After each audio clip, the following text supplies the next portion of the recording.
Block Island and beyond. Hello, I'm late. Anybody wait for me? Anybody wait?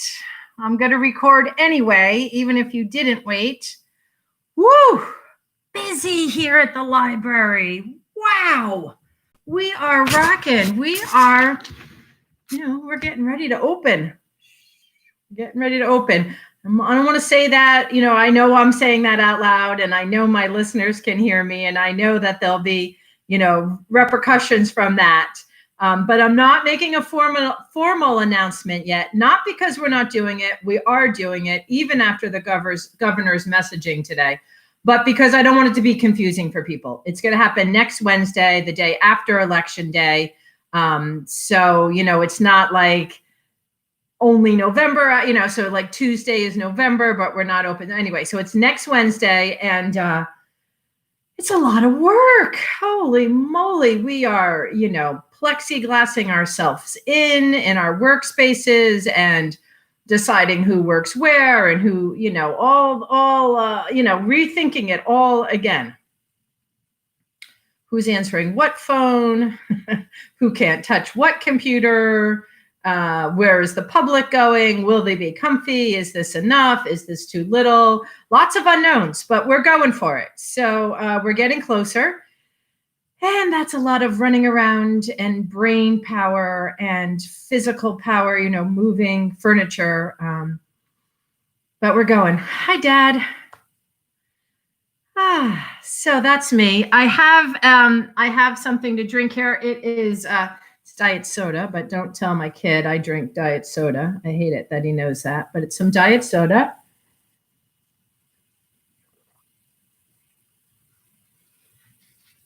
But it's an excellent day for tea.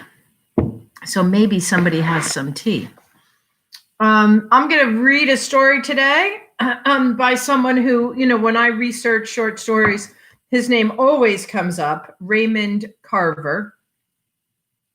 His name always appears in short story lists and anthologies and recommendations and best ofs. Raymond Carver always comes up. And I wasn't sure, I had, like I said, I had a busy morning, so I wasn't sure what I was going to read today. But this book is up here on this table that has yet to be cleaned up. But I'm not doing this one yet. I'm not opening this room to the public yet. I'm lucky in that way, and that this room is under construction, so gives me a little space to still have a domain up here. But so let's see. So I read Ray Bradbury yesterday. I read ghost stories. I feel like we've been diversifying stories and genres, and we have tomorrow Halloween for the creepiest of creepy stories, and I've had a suggestion for that. So, and it doesn't mean we can't read creepy stories other than that. But for today, I'm going to read this Raymond Carver story. I have pre-read it. I read it months ago. I don't think I ever read it on the show, although, gosh, I'd hate to think that I'm losing my memory of that, but I could be. We've been at it for a long time here, checking in with each other. And again, from the governor's messaging, this is how we're going to be checking in with each other. So, tell your friends and neighbors, anybody can listen. You don't have to be on island or in Rhode Island, as my father, my daily listener, is a reminder of every day. You don't have to be here to enjoy this. Just want to have to check in and come together over a piece of literature. So that's what we're doing. And maybe I'll read a Raymond Carver, and maybe I'll sneak in a quick ghost story. Not sure. But I'm going to read you this in hopes that I haven't yet. And let's see if we think he is the master of the short story. Raymond Carver, The Lie. It's a lie, my wife said. How could you believe such a thing? She's jealous, that's all. She tossed her head and kept staring at me. She hadn't yet taken off her hat and coat. Her face was flushed from the accusation. You believe me, don't you? Surely you don't believe that. I shrugged. Then I said, why should she lie? Where would it get her? What would she have to gain by lying? I was uncomfortable. I stood there in my slippers, opening and closing my hands, feeling a little ridiculous and on display in spite of the circumstances. I'm not cut out to play the inquisitor. I wish now it had never reached my ears, that everything could have been as before. She's supposed to be a friend, I said, a friend to both of us. She's a bitch, is what she is. You don't think a friend, however poor a friend, even a chance acquaintance, would tell a thing like that, such an outright lie, do you? You simply can't believe it. She shook her head at my folly. Then she unpinned her hat, pulled off her gloves, laid everything on the table. She removed her coat and dropped it over the back of a chair. I don't know what to believe anymore, I said. I want to believe you. Then do, she said. Believe me. That's all I'm asking. I'm telling you the truth. I wouldn't lie about something like that. There now. Say it isn't true, darling. Say you don't believe it. I love her. I wanted to take her in my arms, hold her, tell her I believed her. But the lie, if it was a lie, had come between us. I moved over to the window. You must believe me, she said. You know this is stupid. You know I'm telling you the truth. I stood at the window and looked down at the traffic moving slowly below. If I raised my eyes, I could see my wife's reflection in the window. I'm a broad-minded man, I told myself. I can work this through. I began thinking about my wife, about our life together, about truth versus fiction, honesty opposed to falsehood, illusion and reality. I thought about that movie Blow Up we'd recently seen. I remembered the biography of Leo Tolstoy that lay on the coffee table, the things he says about truth, the splash he'd made in old Russia. Then I recalled a friend from long ago, a friend I'd had in my junior and senior years of high school, a friend who could never tell the truth, a chronic, unmitigated liar, yet a pleasant, well-meaning person and a true friend for 2 or 3 years during a difficult period in my life. I was overjoyed with my discovery of this habitual liar from out of my past, this precedent to draw upon for aid in the present crisis in our, up to now, happy marriage. This person, this spirited liar, could indeed bear out my wife's theory that there were such people in the world. I was happy again. I turned around to speak. I knew what I wanted to say. Yes, indeed, it could be true. It is true. People can and do lie, uncontrollably, perhaps unconsciously, pathologically at times, without thought to the consequences. Surely my informant was such a person. But just as that at that moment, my wife sat down on the sofa, covered her face with her hands, and said, "It's true. God forgive me. Everything she told you is true. It was a lie when I said I didn't know anything about it." Is that true? I said. I sat down in one of the chairs near the window. She nodded. She kept her hands over her face. I said, "Why did you deny it then? We never lie to one another. Haven't we always told each other the truth?" "I was sorry," she said. She looked at me and shook her head. "I was ashamed. You don't know how ashamed I was. I didn't want you to believe it." "I think I understand," I said. She kicked off her shoes and leaned back on the sofa. Then she sat up and tugged her sweater over her head. She patted her hair into place. She took one of the cigarettes from the tray. I held the lighter for her and was momentarily astonished by the sight of her slim, pale fingers and her well-manicured nails. It was as if I were seeing them in a new and somehow revealing way. She drew on the cigarette and said, after a minute, "And how was your day today, sweet? Generally speaking, that is. You know what I mean." She held the cigarette between her lips and stood up for a minute to step out of her skirt. "There," she said. "It was so-so," I answered. There was a policeman here in the afternoon with a warrant, believe it or not, looking for someone who used to live down the hall. And the apartment manager himself called to say the water should be shut off for a half hour between 3 and 3:30 while they made repairs. In fact, come to think of it, it was just during the time the policeman was here that they had to shut off the water. Is that so? She said. She put her hands on her hips and stretched. Then she closed her eyes, yawned, and shook her long hair. And I read a good portion of the Tolstoy book today, I said. Marvelous. She began to eat cocktail nuts, tossing them one after the other with her right hand into her open mouth, while still holding the cigarette between the fingers of her left hand.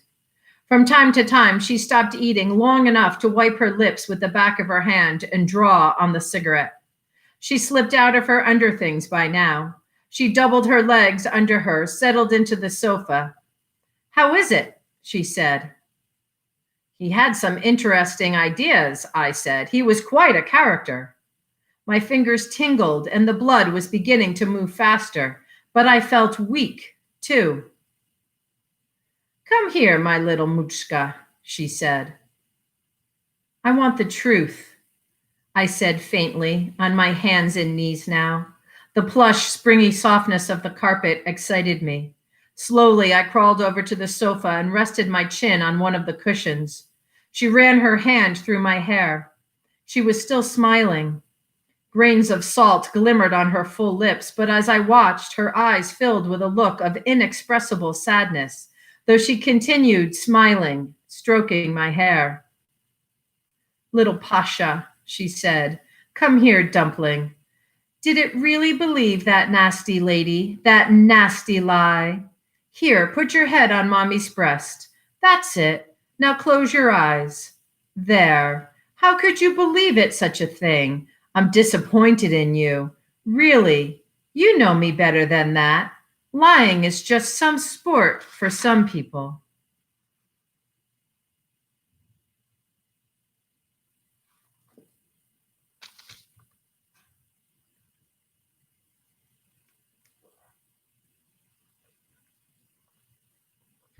The Lie by Raymond Carver.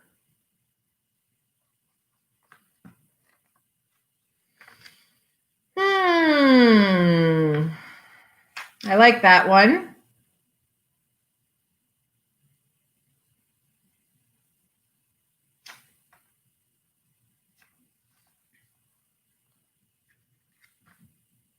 Let's see. Can I find you a quick ghost story here? Let's see. We've read that and we've read that.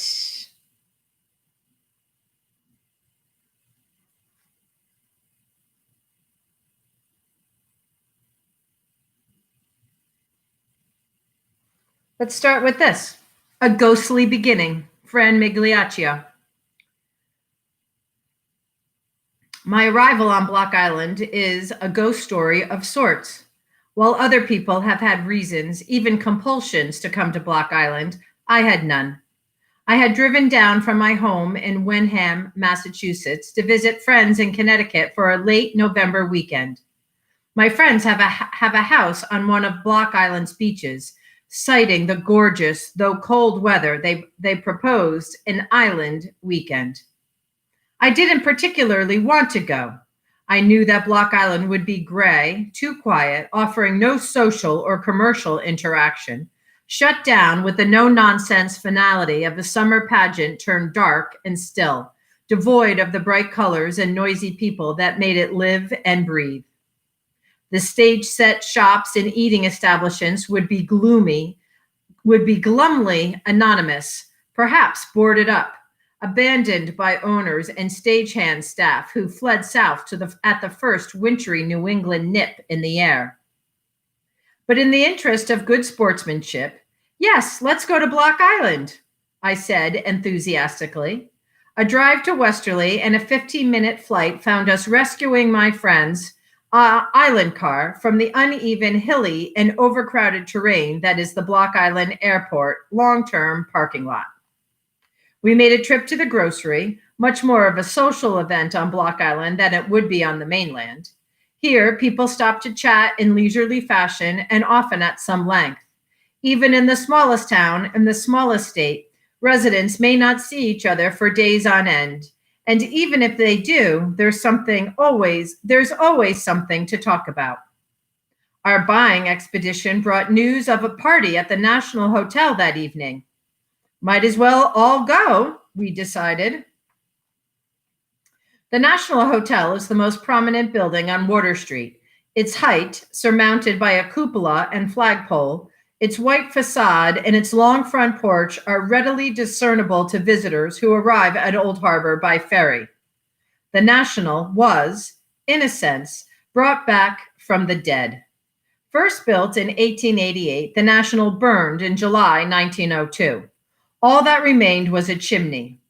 The same fire claimed 4 other buildings. The new National House was built on the old foundation in 1903 by Islander Frank Hayes and went up at record speed, opening for business the summer after the old hotel had burned. 3 decades later, the National was severely damaged by the raging hurricane of September 21, 1938, which brought winds of 150 miles per hour from the southwest with no warning. Structures on every part of the island were blown apart. Block Island looked as though it was lifted out of the sea and dropped down with a thud. Every barn on the island is demolished. Every hotel, and there are nearly a dozen, is badly damaged, reported the Providence Journal of September 23. Hurricane Carol on August 31, 1954, bashed the island with winds of 135 miles per hour. A guest at the National, John Northway, reported that the building and its beds shook all night with each gust of wind, and the roof sprang leaks all along the east side. The water was pouring in and around the front door in torrents, he wrote. Guests were assured by William P. Lewis, the state senator from Block Island, who was also owner of the National, that the hotel had been built to sway rather than break in strong gales. Mr. Lewis admonished all guests to stay inside for their own safety. On the November night in 1986, when my friends and I visited the National, it was full of life and seemed in good enough shape for an old wooden building. As we walked up the front steps, we heard a band playing inside, the only shaking coming from many pairs of dancing feet. We opened the door. A big man wearing a parka, obviously on his way out, stood aside and held the door for us as we came in. My friends recognized him. Raleigh, they pronounced it, Raleigh. Where are you going?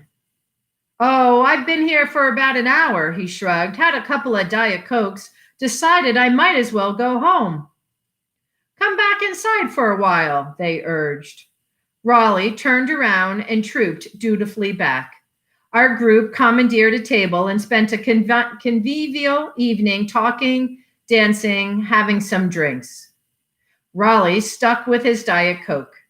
I haven't had a drink in 9 years, he told me. One day I decided to quit and I never went back. We swapped life stories. He invited me to return to the island. We started dating. That was in 1986. Raleigh and I have always agreed that there was something uncanny, perhaps even supernaturally ordained about our meeting. It was a confluence of unlikely events. I had not wanted to be on the island that weekend, yet I was. The November party at the National was a delightful oddity, a rare occurrence for Block Island in the 1980s, or even now. Raleigh, the non-drinker, wasn't in the habit of going out at night, yet he was there. He had taken an evening nap, then gone to the National as an afterthought, to humor some friends who were playing in the band. Our brief passage in the doorway of the National that evening, I on my way in, he on his way out, seemed like a wisp of a chance of a happening, a ghost of a chance. 2 minutes either way, we would not have met. Befitting our odd luck in being together, we married a year later on Halloween, A few months after that, we acquired a black cat. From the very start of our relationship, Raleigh spoke of the haunted old farmhouse that stood next door to his own newer house on Block Island. It really is haunted, he insisted with utter conviction, and proceeded to tell me several of his own experiences with a host of ghosts there. As he told me his stories and repeated them to people on the island, other people's stories began to surface of ghosts or seemingly supernatural events. I wrote them down and began to publish them in the Block Island Times. Readers came forward with more Block Island ghost stories. The stories ran in the paper for several years. I was surprised. I had thought that the readers would find the tales a frivolous diversion and would laugh at them, as many did. But there seemed to be a real interest. Most people who had ghost stories were eager to share them, even though some storytellers disavowed any belief in ghosts. In the fall of 1992, at the request of the organizers of the Harbor Church's annual Heritage Dinner, I hosted an after-dinner program of ghost stories, told by those who had experienced them. At the end of the evening, 2 ghosts, created by me from styrofoam and sheets, and sent rappelling down wires rigged by friend and master craftsman Brian Schroff, whooshed down from the balcony over the heads of the audience to disappear through the 2 doorways at the front of the sanctuary. But those were fake ghosts, and we all knew it. Here are the stories of, perhaps, real ghosts, as they were told to me. The people who have shared their stories are interesting in themselves. Block Island is a crossroads that has been found, traveled, and lived in by many ruggedly individual souls. Some famous, many not. Many gifted, some eccentric. Most caring deeply about the island for a variety of reasons. All of these people have made their contribution to the life here. Perhaps the information I've written about these storytellers will help answer the questions often posed by visitors of who has passed through this island, who has come here or chosen to live here, and why. The living people, their stories, and their ghosts will, I hope, provide readers with a slice of life on Block Island as I found it. It continues to be an endlessly fascinating place.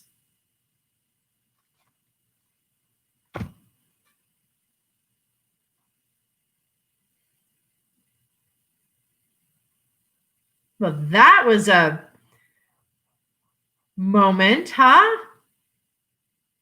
As November approaches and it's cold and wintry and closed up and quiet and Halloween and wow, I'm glad we wrote it. I'm glad we read it.